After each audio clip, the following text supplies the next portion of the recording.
This people. conference will now be recorded. Should I start over? Just kidding. So we play bingo every week and we deliver bingo cards.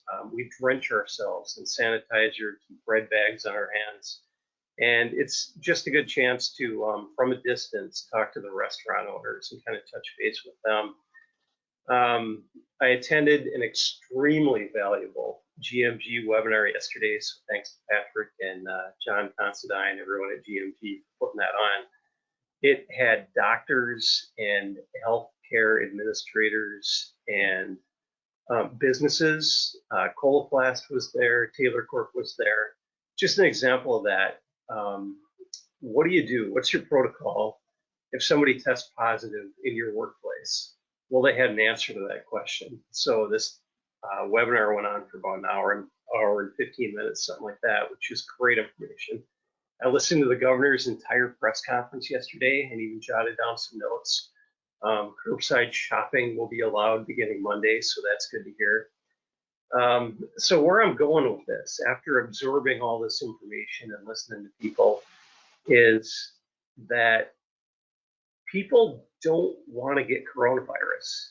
And business owners, people in general, want to protect people, customers, employees from getting coronavirus, and they want to flatten the curve. They support the governor.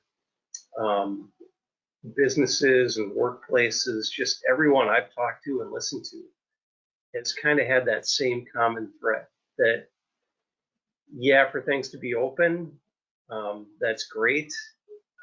Businesses are selling things in creative ways.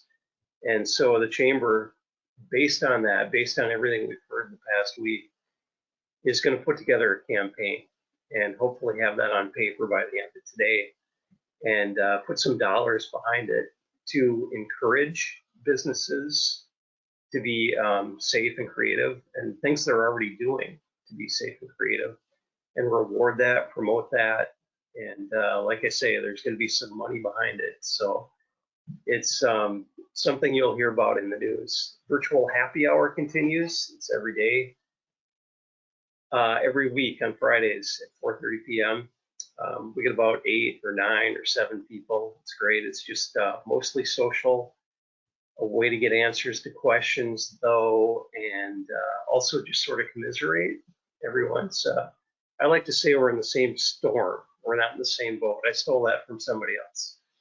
Everyone says, oh, we're all in this together. Well, I'm not sure that's true. We're in the same storm, but we're not all in the same boat. Facebook Live Cheesy Bingo is 7 p.m. today, every Friday, on the Chamber's Facebook page. So I'm happy to announce, and this is the first announcement of this, we're breaking news, that Rebecca Albrecht of Diamond Dust Bakery is our celebrity caller. So that's going to be great. Get your bingo card, call, order takeout. This is all to support takeout, curbside delivery. So tune into that, and I will turn it back over to Todd or Russ or whoever wants to carry the ball. All right, any questions for Ed? Anyone got any questions for Ed or the activities of the chamber, things that are going on, or ways that chamber members can get together to get the word out? Looking for microphone clicks or hands going up? All right, Ed, you're off the hook for now, looks like. Next up on our list, we have Stephanie Holden from Rivers Edge Hospital. She's also the public information officer for kind of the emergency stuff at the hospital. So Stephanie, you're up. All right. Well, thanks guys for asking me to come today. We're doing really well at the hospital. We stood up our incident command for emergency preparedness on March 16th, and we've been kind of going at 100 miles an hour. Well, for the first couple of weeks anyway. We started with meeting every day, and starting this past week, we cut our meetings down to 3 times a week instead of 5. So that's a good indicator of how things are kind of leveling off a little bit at our facility. We have a lot of different protocols in place. First of all, we have a no visitor policy. We do make exceptions in, an end of life type of situation if that were to occur. And then for pediatric patients, we do allow one parent in with the child. So That's pretty much the extent of our visitor restriction, and that will be in place for quite a while. The biggest news came yesterday with the governor's order. It looks like he will make an announcement maybe Monday or Tuesday about resuming elective surgeries. We've been preparing for this for about a week and a half, 2 weeks, and have developed a reopening or restart to bring that back online gradually. And yesterday, the governor also released in coordination with the Minnesota Hospital Association and the Department of Health some guidelines for bringing elective surgeries back online for hospitals across the state. And that guidance is almost identical to the reopening plan that we've put together. So we're feeling pretty good about being able to resume our normal business. We're not going to jump in with both feet right away. It will be a gradual process because part of the plan includes, we have to still make accommodations for any COVID-19 patients that we may receive during that time, and still keep in our process to maintain our personal protective equipment in the event that we have a surge in COVID-19 patients. So that's kind of where we're at currently. Part of our preparedness for COVID-19, and some of you have heard this before, but having our construction crew still on site for our expansion and renovation was a huge benefit to us because it allowed us to do something a little bit innovative in our emergency and urgent care department.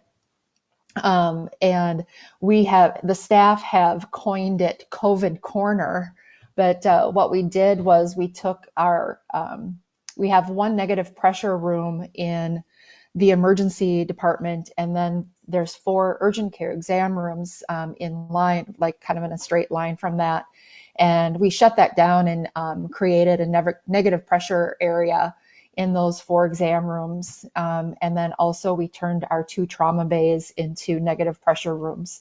So what that allows us to do is to take those COVID-19 patients or suspected patients into these negative pressure areas. And there's air handling units in there, and it filters out the air and discharges it through a very complicated system of HEPA filters. So we have that treatment ability in our urgent care and emergency department area. And then we have 2 isolation rooms in our hospital unit, and we added an additional 3 isolation units using the same kind of technology and resources. So we have 5 patient rooms that we can have for COVID-19 patients if they need to be hospitalized. So we feel really good about that. The staff is doing an amazing job, just really treating the person just like it would be if they had influenza or pneumonia or bronchitis or anything like that. So we're a pretty resilient group, and it is an honor to be working with all of those folks who are manning the front lines every day. So, and we haven't been that busy. You may or may not have heard across the state and the nation that people are afraid to come to hospitals for care. And a lot of people are suffering because if they're having symptoms of stroke, heart attack, or anything like that, they're delaying their care because they don't want to get COVID-19. So we've been putting out messages that, it is, you have to come in for this care. And in our community, we are safe. We have a very safe environment. We have universal masking for our staff. Everybody who comes into the building is screened at the entrance. If someone has a cough or fever coming in, we either ask them to leave, or we'll say, hey, you need to be seen in our urgent care because it looks like you're not feeling too well. So we have those protocols in place, and it's very important that people don't delay their care because we don't want, illness or injury because they're scared to come in.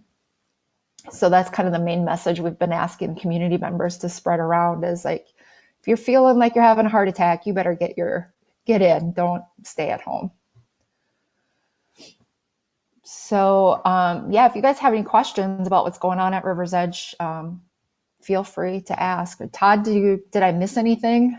Todd's been coming to our incident command meetings, which has been really great, because then we can hear what's been going on with the city as well. So Yeah, Stephanie, one of the, oh, go ahead, let Todd. me add one other thing from incident command. Every day there's a head count, a bed count, and so I would agree. I think how Stephanie characterized it is exactly right. We're not super busy, but there's not activity going on. I think overnight last night there were 8 people. yeah, we have 8 patients in the hospital right now. Actually, the majority of them are swing bed patients, which is really exciting. So, they're transitional patients from, maybe they are from a long-term care, or they have, a medical issue and they just need some extra care in the hospital. So we are seeing a little bit of an increase with swing bed patients, which is great. You hear a lot about long-term care in the news, and that is definitely a focus for the Minnesota Department of Health because of the widespread COVID cases in long-term care facilities. So we're happy that we're here to provide that service for those folks. Yeah, I'd echo that the team up there has done just fantastic work. So we're lucky to have everyone there, and the facilities that are adaptable. If we were in a 60-year-old hospital, some of this stuff would not work. Oh So my gosh, no. Yeah. Yep. Russ, you got anything else? Yeah, Stephanie, one of the reasons I asked you to join us is because of the information I read in the hot sheet. And so if I have a fever and I have shortness of breath, maybe a headache, and I need to be seen, you want us to call ahead so you can be prepared? Yep, definitely call ahead so the staff can prepare for the visit. The patients that we have coming in with those symptoms, we actually advise them not to come through the main entrance. We have kind of a side entrance that we're using that will go directly to those negative pressure rooms that I talked about. So when patients are calling in, we can give them directions on where to park, and we can meet them at the door and get them in right away. Very good. Perfect. Any other questions for Stephanie? Hands up. Oh yeah, please. I'm Dr. Miller from Valley View Dental. Hey, Dr. Miller. Question: if there's been a lot of dental emergencies coming through just since we've been closed? I can't speak to that really if we've had a lot of dental emergencies. I know, thank you for sending us the notes and your business cards.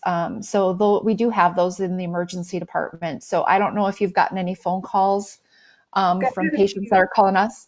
Yeah, I just had some patients say that they weren't able to be seen at other offices too. So that's why I was curious on, and I'm here, I'm not scared, so I'll take care of people. The other thing is I want the community to be aware of is that since this is an aerosol-based virus, it's very important to have your teeth cleaned and have the inflammation in your mouth decreased as much as possible. So the people that are spreading this and are asymptomatic, this is in their saliva. So by closing down dental offices, this is not helping keep the spread of this down. So I just want to make sure people are aware of that. And by not going to the dentist, that's not helping, but you can help yourself out by doing peroxide rinses at home. So tell that amongst your family members. If you are going to go to someone who's a little more susceptible, more vulnerable, if you have to go deliver groceries for someone, make sure you're doing those hydrogen peroxide rinses to help keep the viral load in your saliva down, even because you could be the carrier of that. So absolutely. Well, and hopefully when the governor makes a decision on the elective surgeries, that it will also allow the dental offices and other medical professions to reopen as well, because it is important. So Dr. Miller, I don't know if you're aware, but there's a survey out on the governor's COVID-19 website about elective surgeries. So I encourage everybody to pop on that website and take that survey, because the more information that the governor gets, the more likely it is that that'll happen. So what's available on there is the guidance that was created by the Minnesota Department of Health for hospitals and ambulatory surgery centers to follow. And then there's just some survey questions after that. The whole process will take about 15 minutes to go through. Okay, thank you.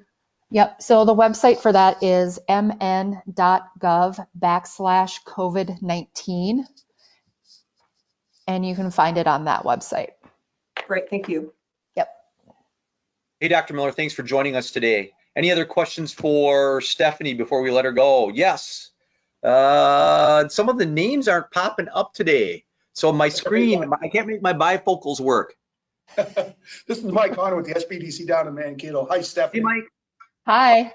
St. Peter resident, and I'm just wondering, the funding which came through the most recent approval with Congress, especially for funding for hospitals, will you be receiving any of that? And if you do, how will you be using that?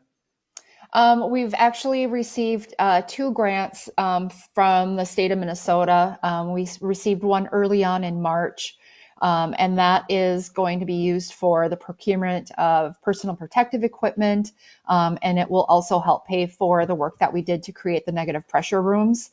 And we should be receiving about $84,000 on that second part of that $150 million grant that the state was giving to hospitals. And the same criteria there, we'll be using it for PPE.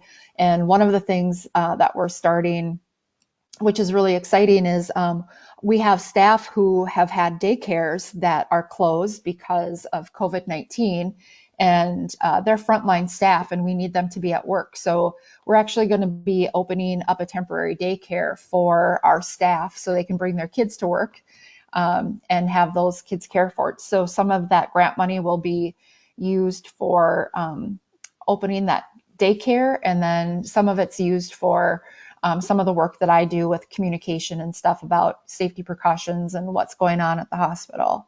So we have received quite a bit of funding, and we have received some funding from the government as well, which has helped us keep our employees at work. We haven't had to lay anybody off or furlough anybody, which is kind of unique to us. So we're proud of that we're able to do that.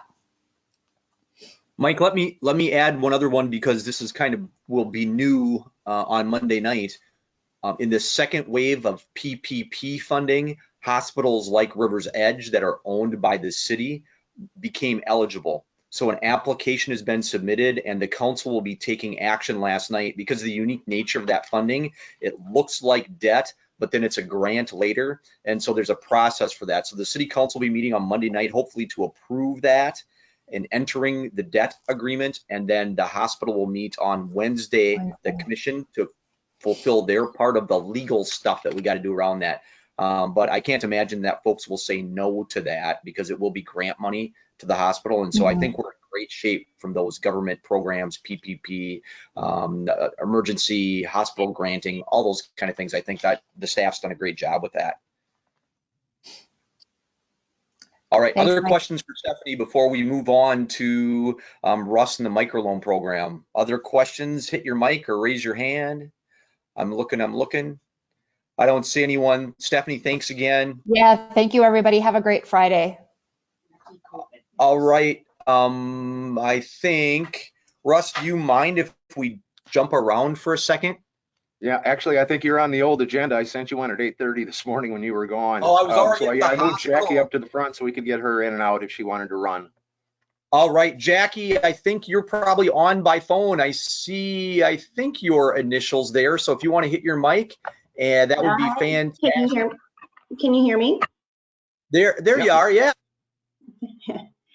All right, thanks for having me this morning. I'm here to talk about the property taxes. And this week, the Nicollet County Commissioners took action to waive penalty for commercial businesses that were due to close due to the governor's stay-at-home order, and they have to be closed, and their penalty will be waived until July 15th for first half taxes. There is an application for this process, and the application is either online, you can fill it out and submit it right there, or you can contact our office. We can mail it out or email it out to you. And I'd be willing to take any questions for any of that. Yeah, does anyone have any questions for Jackie? The second payment's due at regular October then? At this time, yes, we are only considering the first half payment, and I'm sure that'll be in a discussion about the second half at that time as things progress. Any other questions for Jackie? Commissioner Drano, I see you've joined us. Would you like to comment on behalf of the board? No, not really. It's pretty straightforward. Well, thank you and your colleagues for putting this together and providing some relief for our business owners. I know I've been out on the street handing out loan checks, and I know that there's a lot of angst and a lot of concern, and any assistance that can be provided, I know that they're very grateful for. So thank you, Marie, and your colleagues, and thank you, Jackie, for administering the program for our business owners. Hey, Russ? Mike, please Quick go question. ahead. Yep, just a quick question. This is probably also for Todd as well. I'm just kind of being relatively new to Nicollet County and also to St. Peter. I just want to know how the county and how the cities are doing on revenues as far as budgets, and what do you see happening over the next few months? Let me talk about from the city perspective. So what we currently see with the data over the last 2 weeks, this is not tax related. Jackie talking about the tax related issues, but and our experience from 2008 through 2010 has been that people really frankly continue to pay their taxes. From an additional revenue stream standpoint, for utilities, etc., people continue to pay their utility bills and do those kind of things. So our revenue stream seems, while diminished just a little bit, strong and really falling in line with what we saw in 2008, 2009, 2010. And so we're going to continue to move forward based on the budget plan that we have. There might be some changes a little bit later on, but we're feeling positive about that.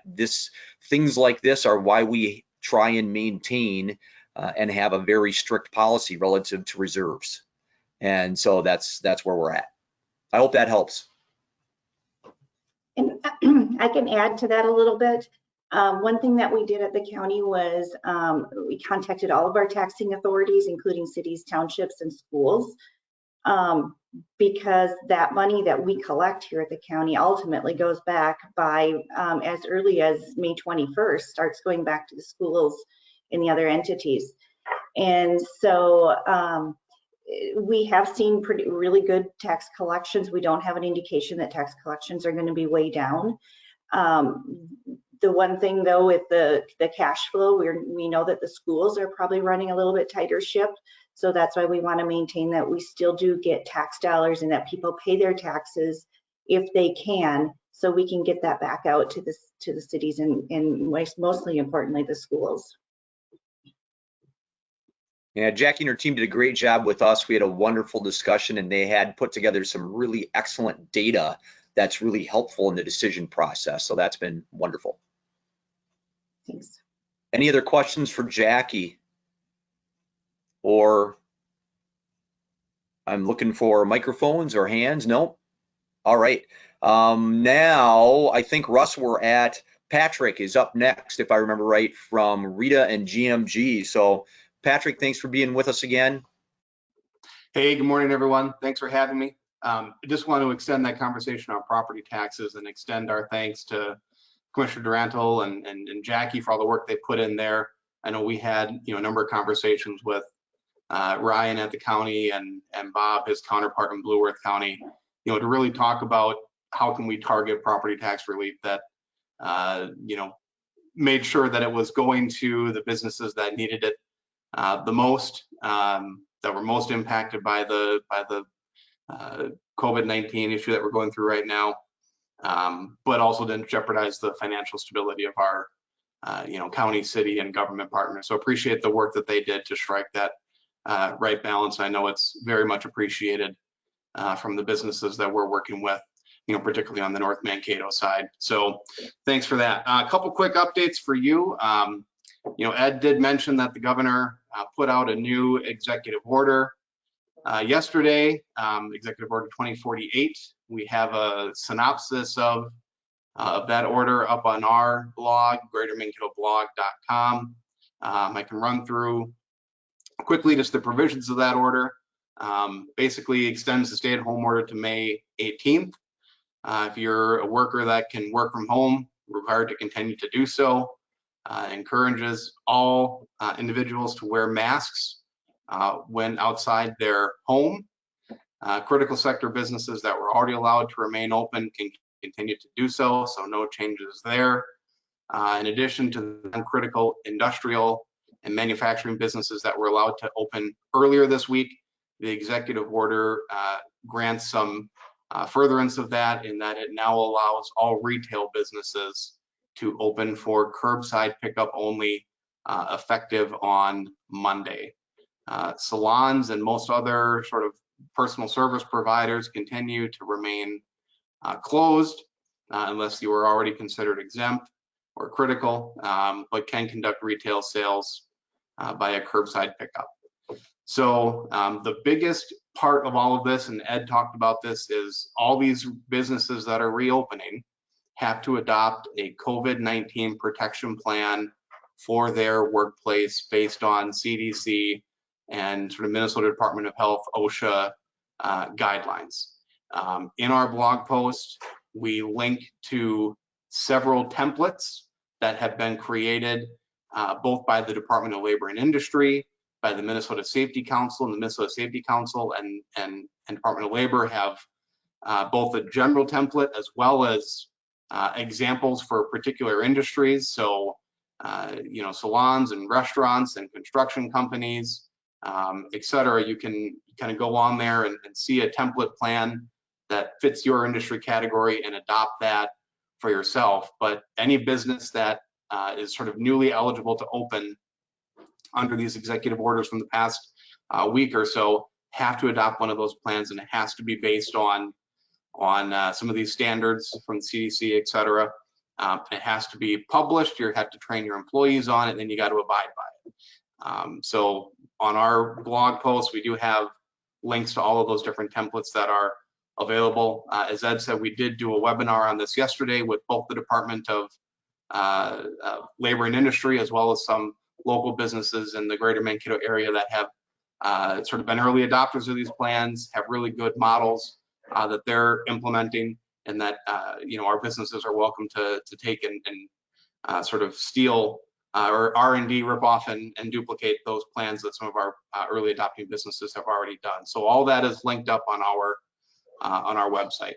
So that's the quick update there. The other piece I just wanted to briefly mention, you know, I know kind of we've talked about this sort of state emergency loan program that the Department of Employment and Economic Development created early on, sort of in the COVID-19 issue. That I think the original $30 million got depleted pretty quickly. There is currently legislation that is moving through both the House and Senate that would provide some additional funding for that program. And at least on the Senate side, there's some consideration of broadening the scope of businesses that would be eligible. Remember that in the original round of that money, it was only open to businesses that were ordered closed by the governor, and so largely the restaurants and the service providers, et cetera. There's some initiative to sort of expand that to some additional sort of Main Street small business. But I won't go into too much detail because at this point, there are some pretty significant differences between the two bills in the House and Senate. They're making their way through. They're going to need to go to a conference committee. But what they look like if they do get passed is sort of yet to be seen. Remember that we're now at the 1st of May. The legislature needs to adjourn by, let's see, I think it's the evening of the 17th is their sort of last constitutionally allowed date to be in session before they would need to go into a special session. So with the bonding bill yet to be passed and a number of other things sort of on the docket, it's not clear that this will actually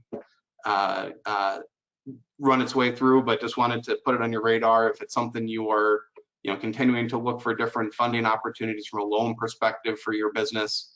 That opportunity may be coming back online here this month if the legislature can clear those bills. So with that, I think I've talked enough. Happy to take any questions, but that's a quick update on the public affairs side from Greater Mankato Growth.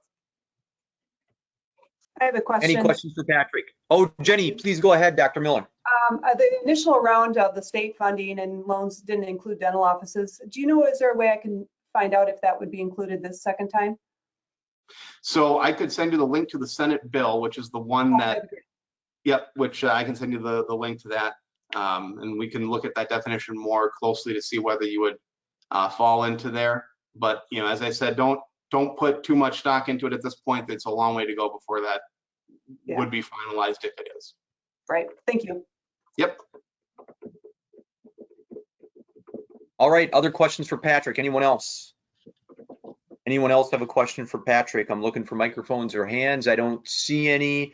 Russ, our plan was, I think, to do JC3 at this time too, I think. So, John, do you have anything that you want to add to that? I don't have anything else at this time. I think the important part is the link that Patrick is going to be able to provide, and we'll have to keep an eye on that to see what other funding might be made available. All right. All right. Next then, and Ed maybe covered this before since I wasn't paying attention close enough. Ed, do you have anything else about the Minnesota Chamber of Commerce? And I know Patrick talked about the deed template and things, but do you have anything else you want to mention in relation to that? Not at this time, Todd. Okay. All right, thanks. Russ is up next, I think, with the COVID-19 microloan program and a few other small city issues. Russ, you're up.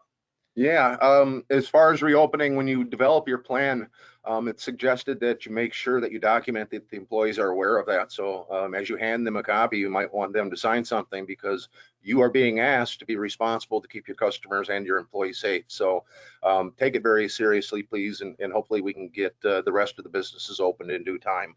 COVID-19 microloan program. It is slowing down a little bit. I can report that as of the end of today, we will have closed on 44 loans for a total of $396,000 out on the street providing assistance. So it has been popular. It's a very simple 2-page application, which is on the city's website at stpetermn.gov. Go to doing business is one of the tabs, and then you can find COVID-19 business resources, and that's where you'll find a copy of the application. Monday evening, the city council considered a recommendation of the EDA that expanded the eligibility to birthing centers as well as then to medical offices.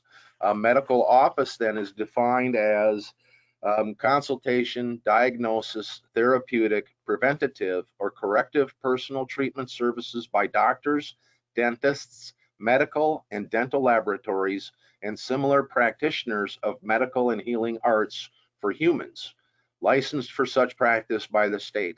And subsequent to Monday evening, we have had a couple of the professional medical offices have made application, and we're very pleased to provide that assistance because obviously they have been impacted by the governor's order, even though perhaps they haven't been ordered to close entirely.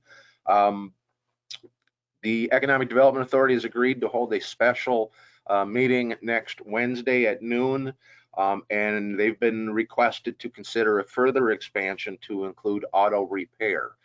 So the auto service stations, the repair shops, they haven't been ordered to close, but with people traveling significantly less, they just haven't had the wear and tear on vehicles that would require their services. There's been fewer oil changes because they've been stretched out as people drive less. So the EDA is going to consider that at noon on Wednesday, and then I would expect the city council would consider that at their regular meeting on the 11th of May. That provides up to $10,000 at 0% interest, and then repayment is deferred until June of 2021.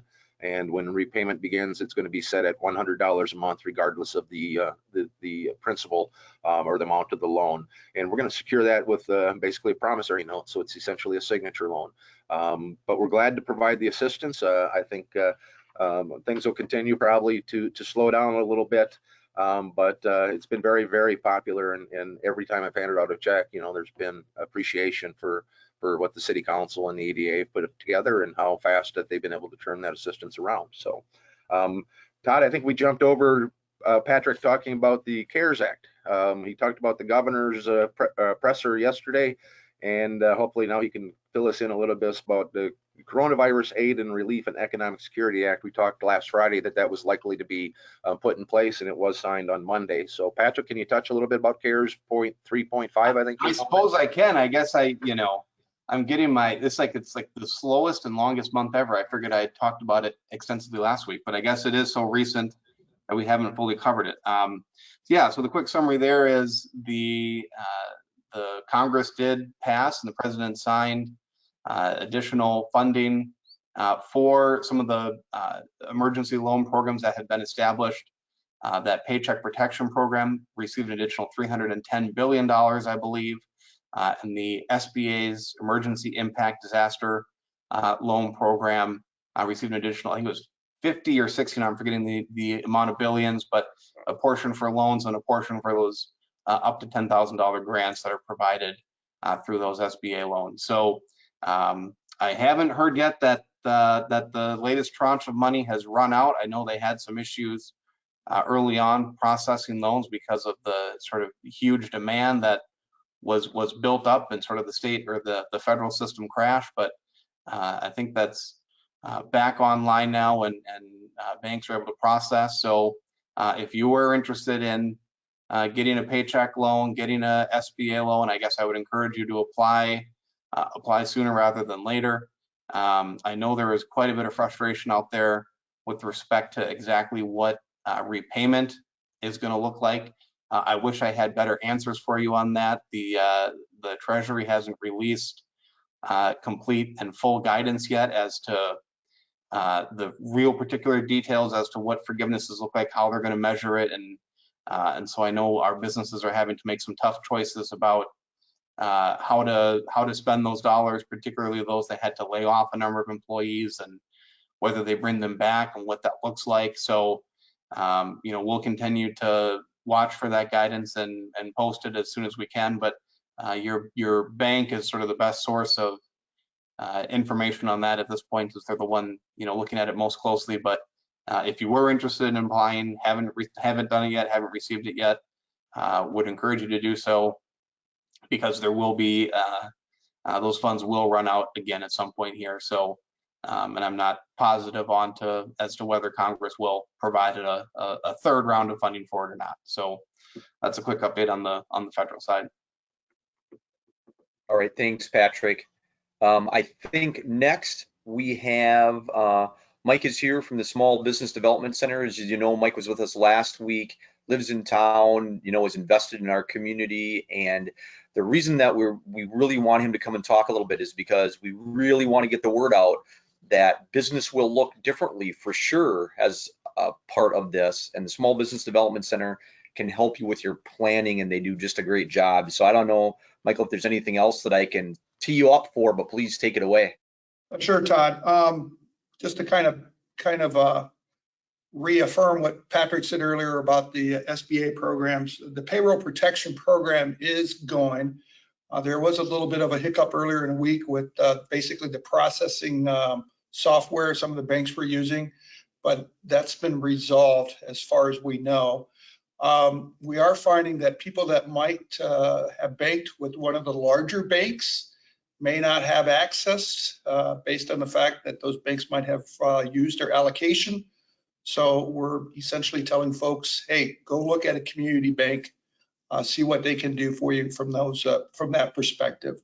And there are some businesses which we're working with that kind of got looked over last time, but we're working with our SBA district office out of Minneapolis. Basically Brian McDonald and Twyla Kennedy.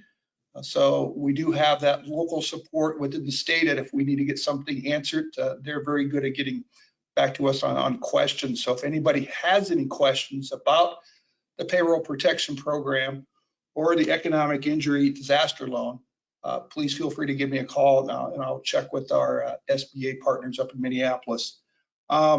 The economic injury disaster loan, we've been hearing from clients that they're starting to hit accounts. The forgivable loan section of that was based on $1,000 per employee.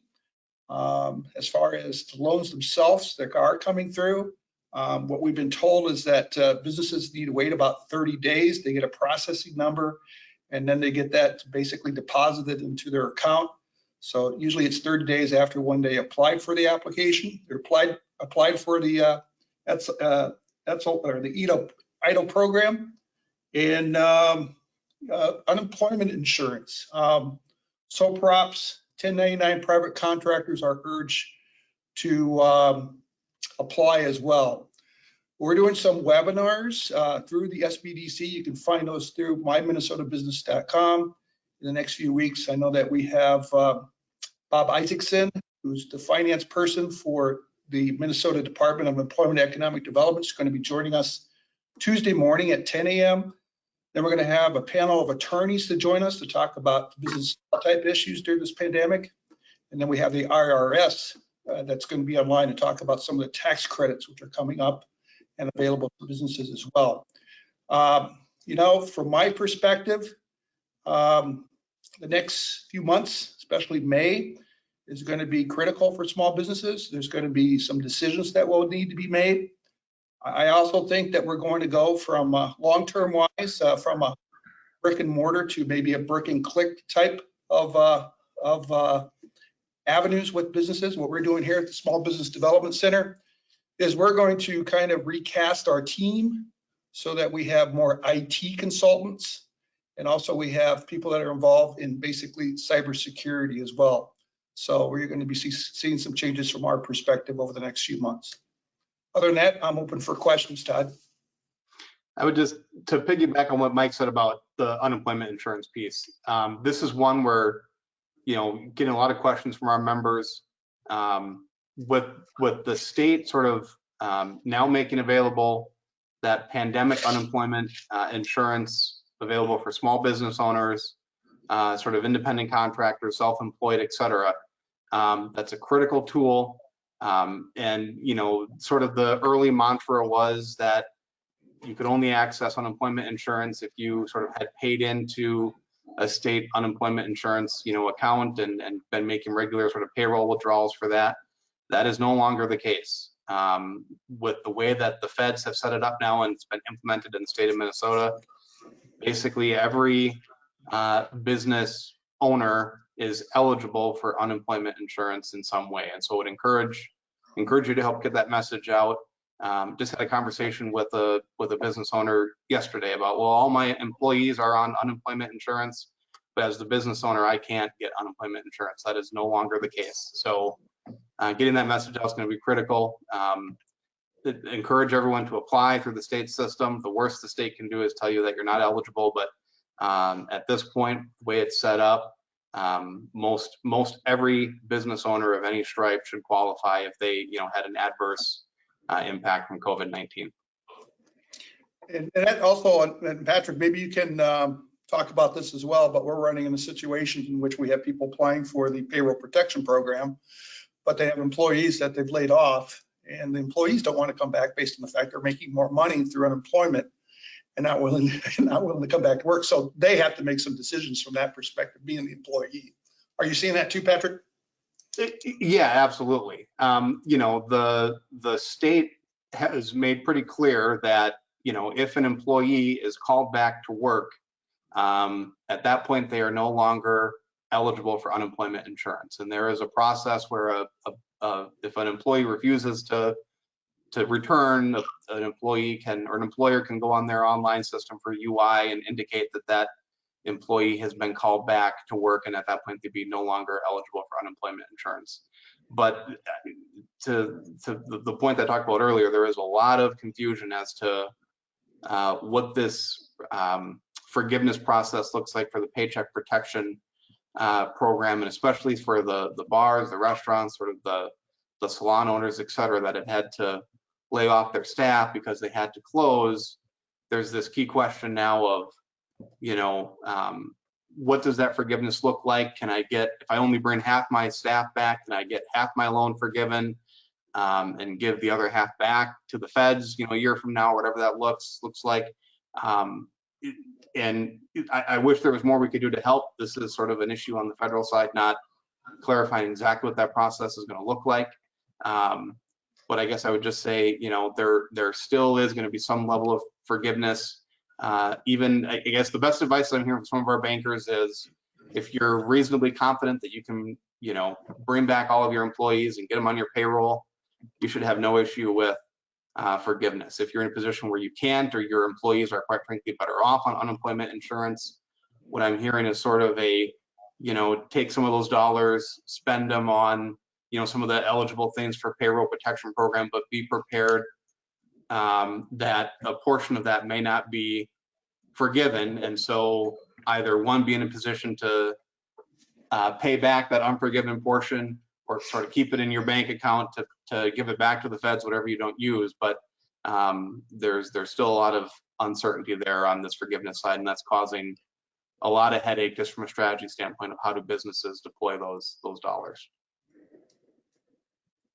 All right, Patrick, thanks. Any other questions for Mike? Any other questions for Mike? And then I'm going to go to John, because John had his mic open just a few moments ago. Any other questions for Mike at the Small Business Development Center? If no one else has one, I have a quick one. Mike, I don't want to put you on the spot. So if I'm a small business owner in St. Peter, I can give the Small Business Development Center a call. And how much does it cost for me to talk with you or some of your team? What does it take if I need some help in future planning? It's free.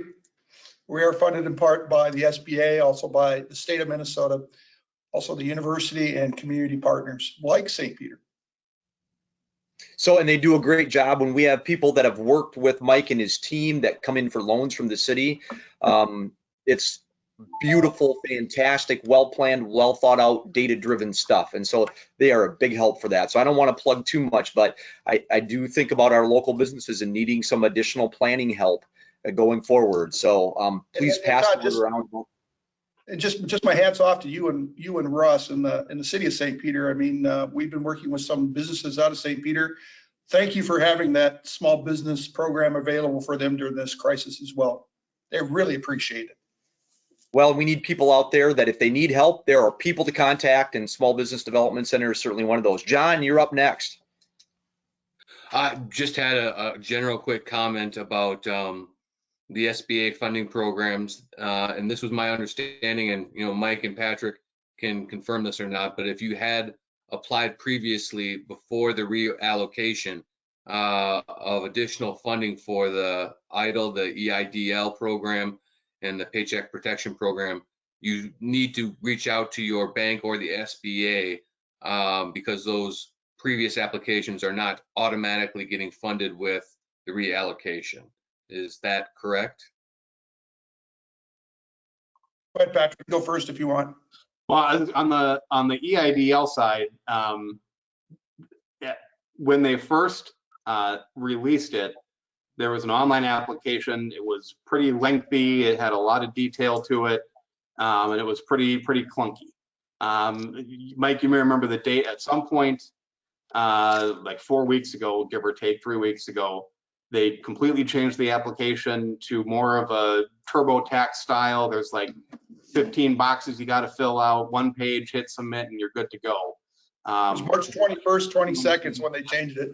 Yeah, if you did the old economic impact disaster loan from the SBA application 3-4 weeks ago, and it was the really lengthy, clunky version, you should go back in and reapply using the new streamlined version. If you sort of applied with the streamlined version, even before the funds ran out, that application is still good, and the funds will eventually get dispersed. GMG applied. I'm still waiting for ours. We did it about 3 weeks ago, so I'm hoping you're right about the 30 days, Mike, and we'll get ours here in a week. But and then on the paycheck side, I guess that's more of a case-by-case basis with your bank in terms of if you applied previously, would work with your bank to figure out what that status of your loan is. I'm assuming most every bank would have reached out to their clients already with pending applications, but that's a little bit more of a case-by-case scenario.